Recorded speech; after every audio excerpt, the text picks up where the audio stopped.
Hi guys and girls, this is my Mark 5 2-litre gear 1982 Ford Cortina. Just sprung a bit of a leak on the water pump gasket, so I'm just in the process of doing that. A bit of a weekend mechanic, I'm not a mechanic at all, so it's all a bit new to me, so playing it by ear. But hopefully with these Fords it'll seem a little bit straightforward. The only thing I couldn't do was undo the bolts on the Fiscus van. The 4 bolts behind here, they're really tight on there, so I've had to undo the alternator, move that out of the way to get to the big bolt just down there, and then I've had to squeeze a spanner behind the cam belt to get to a bolt down there. I'll try and show you. It's that one there, 13mm, but it rounded off slightly, so I've had to squeeze a 12mm bolt on there. And then also there's another bolt, I don't know if you can see it from there. Try and get around the other side.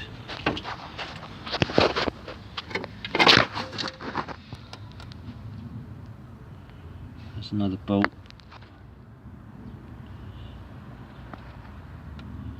It's an elongated bolt, I think it's holds on the cam belt cover as well as the water pump. Water pump, sorry, a cam belt cover on it anyway, so it's got the alternator held up there by a bungee so it doesn't fall out of the way. And yeah, so now it's all nice and loose. Just got to undo that one bolt there behind the cam belt, and hopefully it should all pull out. And I'll go and order a new water pump, which is, I think it's about £25 from various different places. I'll have a look to see who's got them in stock. I think Burton Power got them in stock, and I think Old Parts Store had them in stock, but say all about 25-26 quid, so not too bad.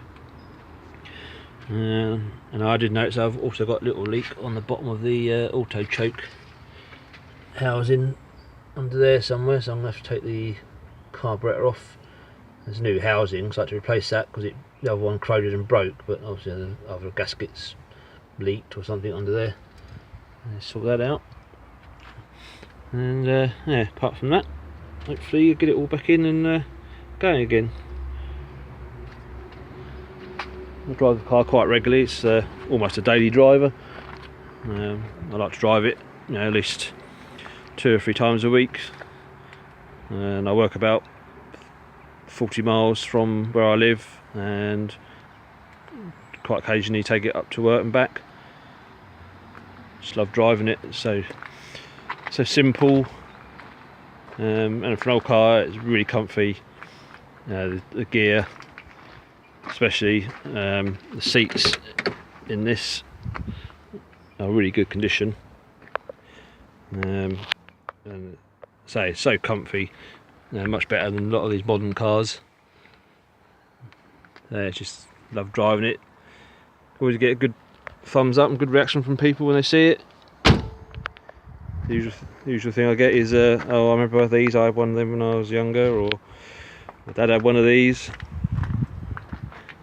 I had one when I was about 19, I'm 48 now.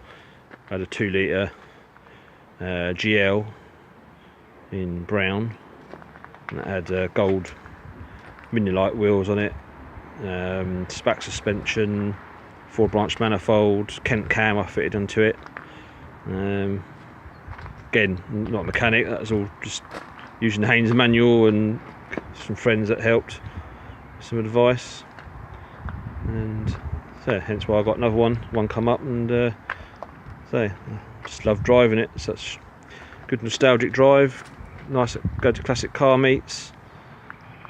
Went to one recently at Box Hill on January the 6th 2018, really good turnout, and there you go. Thanks a lot, see you later.